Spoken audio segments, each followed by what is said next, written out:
Streaming this week on Disney Plus is the modern musical fairy tale Sneakerella, and here's my review. Cinderella has been adapted several times over the years, as the basic template offers a lot of potential variations. Making one centered on sneaker culture is certainly a unique take, and Sneakerella does have its heart in the right place.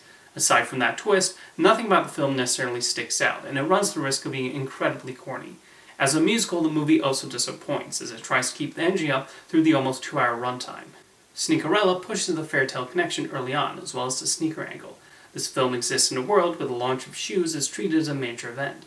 For someone who only views them as footwear, the movie does not make enough of a case for why they should be seen as a big deal. It's nice seeing the lead protagonist Elle's enthusiasm for sneaker design. The way he uses it fuels creativity, and he's able to be sympathetic.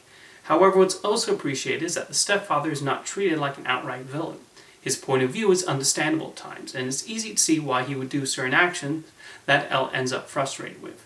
The real villains are the stepbrothers, who do come across as despicable and irredeemable. The film does wind up a tad corny when developing the relationship between Elle and the rich Kira.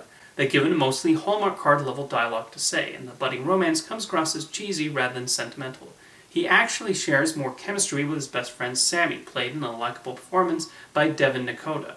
While the musical numbers provide some inventive choreography, the original songs largely mesh together and sound about the same. In an interesting moment of corporate synergy, there's a dance number set to A Dream Is a Wish Your Heart Makes from the classic Disney animated film, which only reminds the viewer of how timeless the songs from that movie are. Sneakerella also feels stretched out at 1 hour and 50 minutes, with the third act especially dragging as we reach the inevitable conclusion.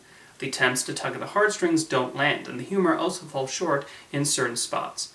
Nonetheless, the film is trying its best to bring something new to this well-worn story, even if it falls short.